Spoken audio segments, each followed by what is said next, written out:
program by, for, and about women today with Sandra Elkin. Good evening and welcome to Woman.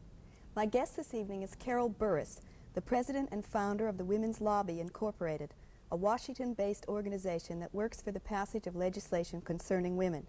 This is the first of a series of reports we'll be bringing you this season dealing with legislation affecting women. Carol, welcome to Woman. It's nice to see you again. What has Congress done lately for women? I think the most important thing is the child care credit that's in the tax reform bill.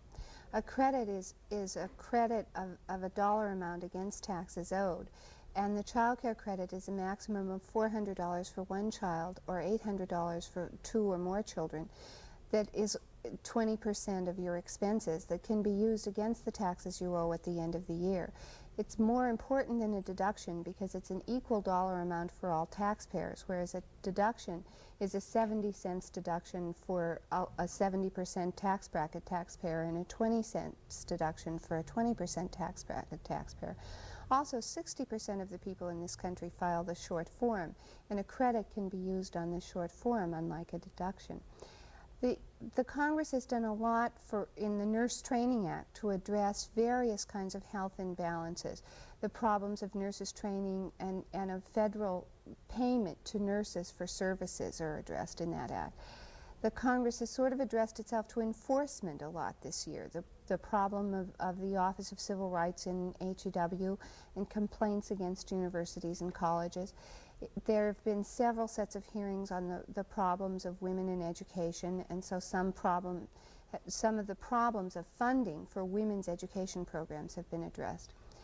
The problems of what to do with health care for women have been addressed peripherally in several hearings. There was a jurisdictional dispute between two subcommittees that prevented the Congress from really addressing any health bill.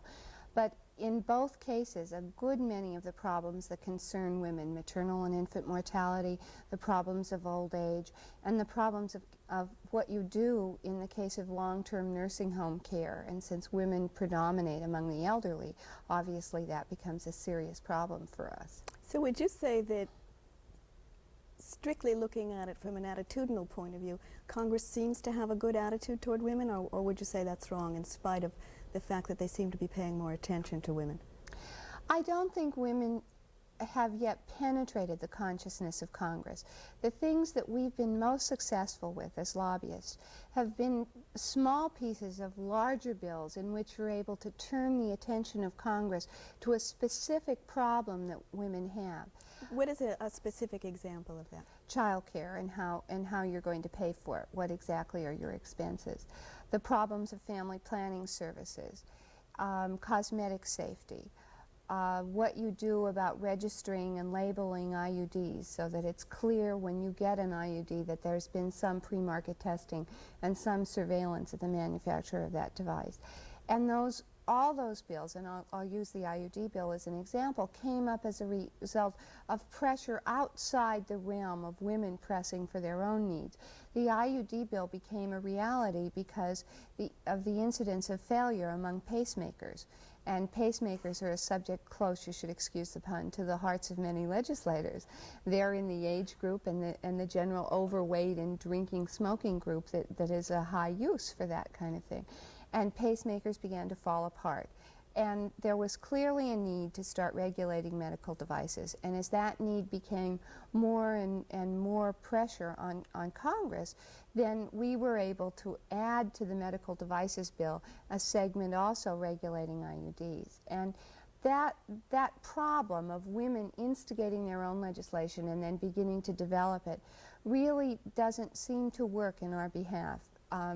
And I think that the problems of how we get funding is another problem. The whole Women's Educational Equity Act funding in the last fiscal year was $6 million to survey all of the women's educational programs that bill entails. This year there's more money in the bill, but the amount of dollars is not equal to the fact that women are actually half the population and that the entire school population is half women. And we also don't seem to do terribly well in making the point that women's rights are as serious an issue as the problems of other groups in the population that feel that their voice should be heard in Congress. Well, many women are upset because women are viewed in a very stereotypical way. Would you say that Congress still views women in that stereotypical way? I think there are two problems with stereotypes in the Congress. One is that there are no women in the U.S. Senate. And the second is that the problems of having only 19 women in the House of Representatives means that their peer group is not extraordinarily sympathetic to the problems of women. The other problem is one of general age and class. They're also not sympathetic to the problems of blacks. There are 19 blacks in Congress as well. The problems of Chicanos. They tend to be white men, mostly of a legal background, in their 50s and some of them in their 60s and 80s, who came from a fairly privileged background in terms of the kind of shield that they have against reality. And so they see themselves as having made choices and view the rest of society as being one of choice rather than one of forced decisions that are primarily economically based. The other problem with the Congress and its representation of various groups of people, particularly women, is that they are very insulated. Their staffs and the campaign staff that they have are really designed to serve the candidate, and so there's at no point real interaction with the problems of women who are on welfare or women who are aged and living on SSI incomes. Let's talk about some specific legislation. I'm very interested in the national health insurance bills that are pending, because nowhere except in the Women's Lobby Bulletin have I read what it all means for women. So could you, give us a rundown? Well, the problem of health insurance in women is a very simple problem. It relates to the fact that women earn 56 cents for every dollar that men earn, and the earnings gap between men and women is increasing and not declining, and that women tend to be employed in what are really female ghettos, clerical and sales and service jobs, where the amount of health benefits are not great, and that there tends to be much more of an emphasis on fee-for-service health care in this country. And so people who have less money are far less able to receive health care. The second problem is that women suffer from preventable diseases. 2/3 of all the diabetics in this country are women. We have an incredibly high infant maternal mortality rate. We're 17th in among nations and higher than all other Western industrialized nations. Women die in their reproductive years of reproductive cancers, all of which are very preventable. And therefore, the problems of health care for women relate to the idea of preventive medical care. The Kennedy-Corman bill and Andrew Young's bill both address themselves to the idea of government payment of private physicians for health care, and doing it for everything except some psychiatric care and some plastic surgery, and not for dental care. And this would allow everyone to gauge their own health care and make health a basic matter of right. There are several other kinds of proposals. Catastrophic health insurance, which would mean that after you'd been in the hospital for 2 months and spent $10,000, the government would pick up 80% of your health care expenses after that. That's a catastrophe for women, because particularly elderly women, since one tends to have catastrophic illnesses statistically later in life, elderly women are earning about $2,100 a year as opposed to $3,400 for elderly men. And that means that they're very unable to first spend $10,000 and secondly to pay 20% of the subsequent health premiums. Is this catastrophic health care Ford's bill? No, he has an even more limited bill. Catastrophic health care is mostly Ribicoff and Long, and is sort of an idea that's being bandied about as a way of not spending quite as much on health care, but perhaps relieving the burden of catastrophic care from families.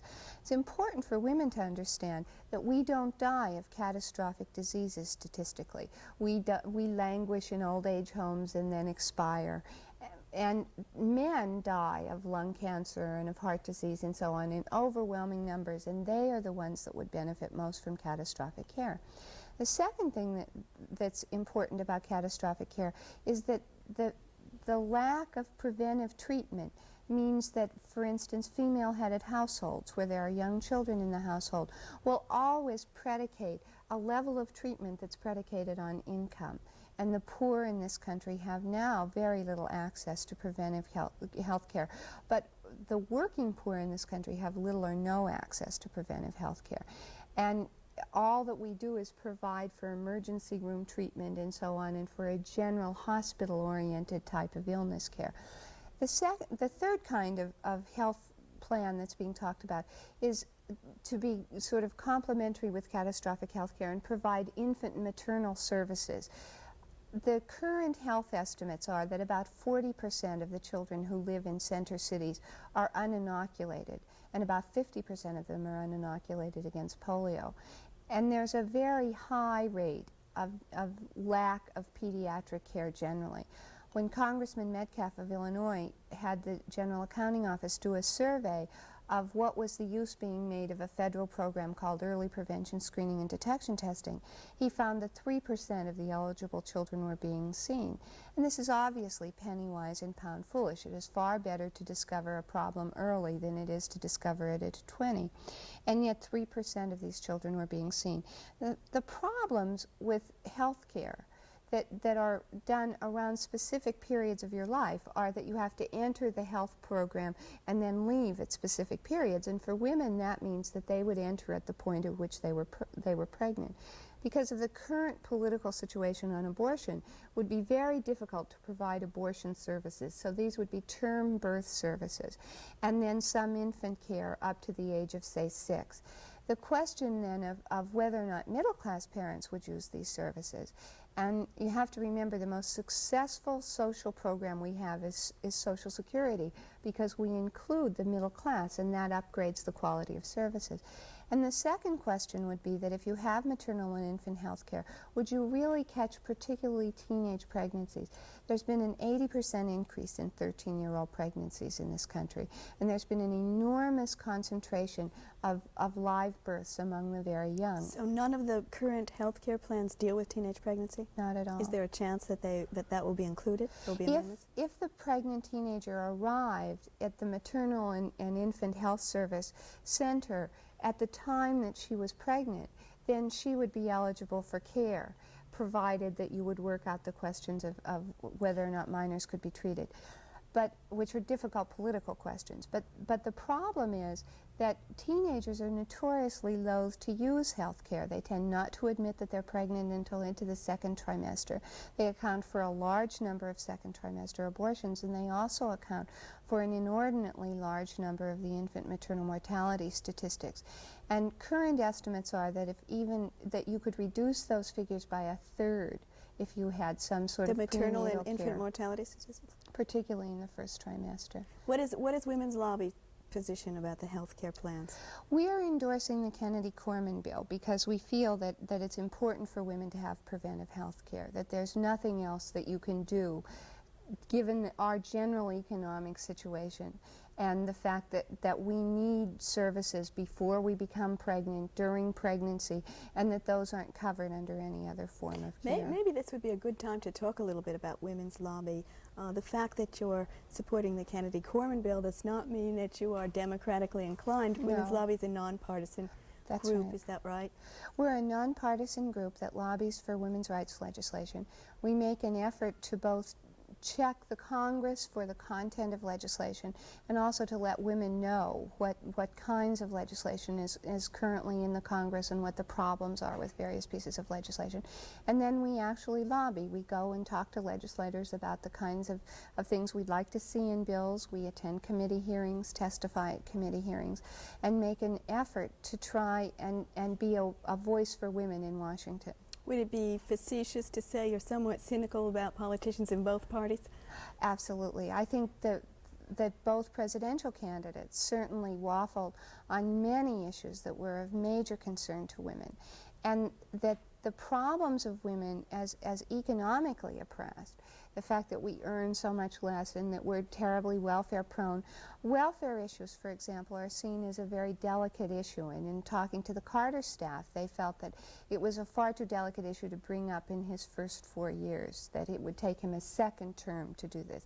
In talking to the Ford staff, we found that they felt that the only welfare plan that they could work with would be a very limited plan that would allow a minimum standard of, say, $3,600 a year for a family of 4. Is it your That's experience that totally the members of unworkable. Congress have a very realistic view of what being on welfare means and actual in dollars and cents what it means? No, in fact, we finished a survey of each member of Congress, both in the House and the Senate, and we brought with us a report that HEW does every month or every 2 months that told of the current welfare grants, the average grant and the highest possible grant in each of the states. And we said to the members of Congress, look, this is what you're living on in your state. In Texas, it's $140 for a family of 4. In Nevada, it's $240 for a family of 4. What is the period of time? $140 a week? A month. A month. And in New York, Wisconsin, Massachusetts, and Alaska, those are the 4 highest benefit states, and their average benefit is around $400 a month. So that you're talking now about a family of 4, a woman and her 3 children, living on this and putting some of that money aside to actually purchase her food stamps. And in almost every case, we were told that was an exceedingly small amount of money, that it was not realistic in terms of current inflation, it was not realistic in terms of current expenses in the state. And most members of Congress maintain some sort of residence, and they all have an office in their home state, so that they have a fairly good idea of what the inflationary pressures are there and the problems of joblessness as well. And we found that they were totally unwilling to do anything about it, but also equally shocked and terribly uninformed about this being a group of people. The other thing that we found that was extremely difficult to convey in anything but a sort of discussion like this is that 98% of the people who are on welfare are women. Those are the women who are living on aid to families with dependent children. The rest of the people who get some social services are on SSI, and that's the aged, the disabled, and the handicapped. That means that we have 3 million women taking care of 8 million children, and they are doing that as a full-time job, and yet we feel that they're not working and that they're doing nothing. And so that the problems of every woman on welfare, besides being the problems of those of us who could be left penniless by the departure of a husband, are also the problems of women's work. Is it really work when you take care of your children? How much work is it? And does that mean that you're really needed at home, or should you be forced to register for something like the Work Incentive Program? And if you're needed at home, do we plan to replace you in the home, or do we plan to pay you the minimum wage? You see, those 4 highest benefit states are states that are paying basically $2 an hour, which is the minimum wage for domestics, for women to take care of their own children. And that means that all the other states don't even think that it's worth that. There's another, I don't really want to stop talking about this, but I think we have to because we don't have a lot of time left. I want to talk about the displaced homemaker bill, because that seems to me very important to women. Can you first tell us what the displaced homemaker bill is? The displaced homemaker bill is an attempt to create a system of training and educational grants and some stipends for those women who've been left by their husbands, either by death or divorce, or whose children have grown and who are now literally out of the job that they performed for many years as homemakers. And with the increase in divorce and the problems of alimony, the new International Women's Year Commission report says that 44% of the women in this country were awarded alimony, and 47% of them ever got it. And so that's 47% of the 44%. And I think that the problem that displaced homemakers have is that they're not taken seriously. They may get the house, but then have no income and no job to keep the house. And yet it's felt that the sympathy should go with the poor fellow who paid for the house. And so again, you have the problem of not rewarding her work. The bill hasn't gone anywhere in Congress, partly because it would have to have funds appropriated, partly because it creates a difficult jurisdictional problem within the Congress. If you subsidize people by giving employers a tax break to hire people and train them on the job, then you have a committee dispute, so that you have to just address the educational section in one committee, and that creates a difficult problem in Congress. But there's enormous support in the country as a whole, and California has passed this bill on the state level, Maryland has passed this bill on the state level. They've not appropriated very much money to implement it. But it's a start in beginning to address homemaking as a job and to have the question of the person who works without pay and then the person who's working in the paid employment market. Would you say it's one of the most important pieces of legislation to affect women to come around in a while? I think it's very important. I think that it's probably going to be a central focus of changing the mind of Congress about whether or not women work when they work in the home. My personal choice for slightly more important is a bill that Arvon Fraser has developed. She's the legislative director of WHEEL, the Women's Equity Action League. And Arvon, working on the same principle as displaced homemakers, has proposed a system of Social Security payments for women who are in the home.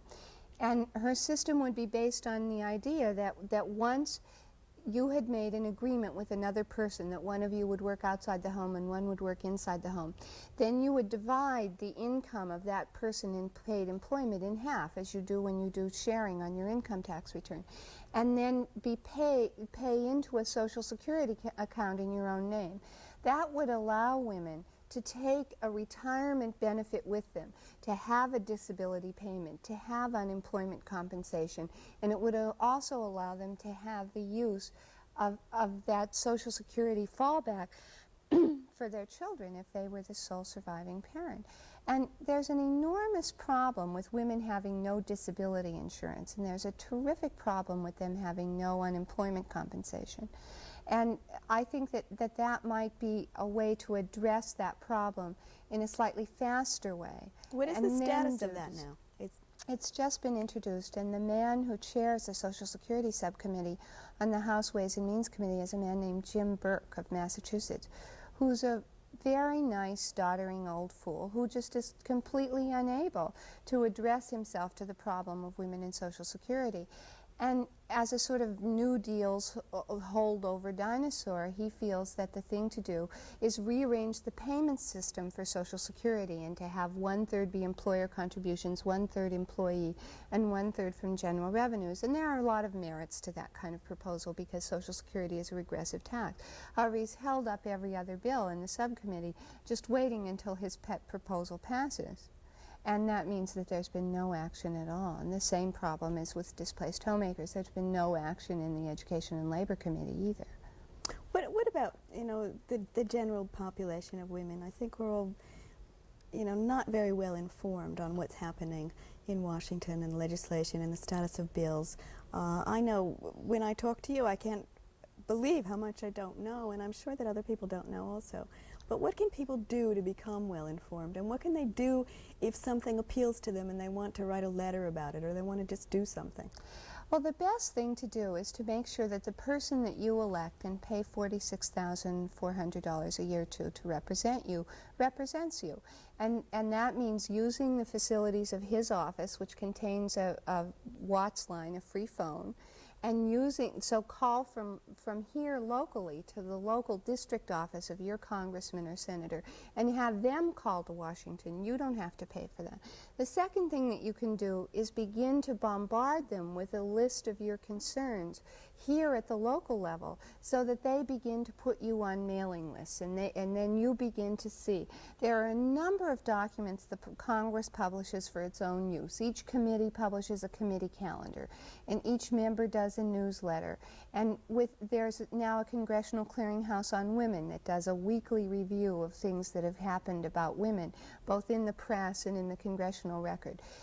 The other thing is to really make the person who represents you address your needs, so that if you're not hearing from them about what's going on with displaced homemakers, then it's good for him to know what's going on, and he'll find out a lot faster if he finds out for you. Isn't there also a woman in Washington who has started a business, and that being that she will inform other women? That's right. If you write to her, she will give you information? That's Sue Tannenbaum, who runs the Washington Women's Report.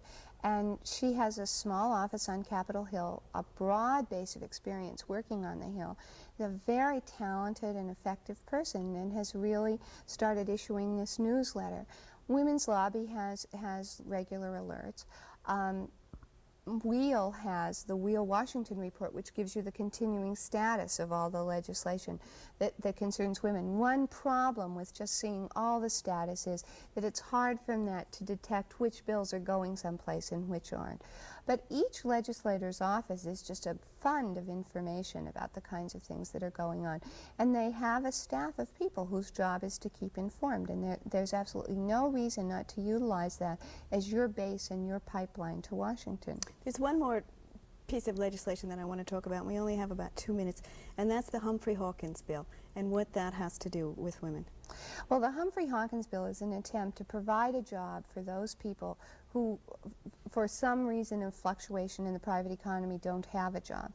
And the principle is a very sound one. However, in the method of drafting the bill, women were totally forgotten. So all of those welfare women who were registered for WIN were forgotten. All the problem that women are ghettoized in these jobs, and that there would be no way for them to move up to better and better jobs throughout the bill was forgotten. And the whole problem of enforcement was totally forgotten. Now, we've amended the bill. The bill has essentially died in Congress. What do you think is going to happen in the future? I mean, do you think some of this social legislation affecting women that is now in the draft stage or in the committee stage, do you think we're going to have a big flood of that being passed? Do you think people are going to put pressure, or do you think it's just going to kind of plod along? Well, we feel that there is a steady increase in the number of bills that we get out every year. I think there's probably going to be a flood of legislation because the Congress is about 10 years behind the times, and we're now about ripe for another year like Lyndon Johnson's 64, where all of the things that have been waiting just passed right through. One real problem, particularly for us as women, is that nobody has any idea of what to do next when that happens. I'm sure we'll all come up with something. Carol, we're out of time. I thank you for being here, and I thank you for watching. Good night.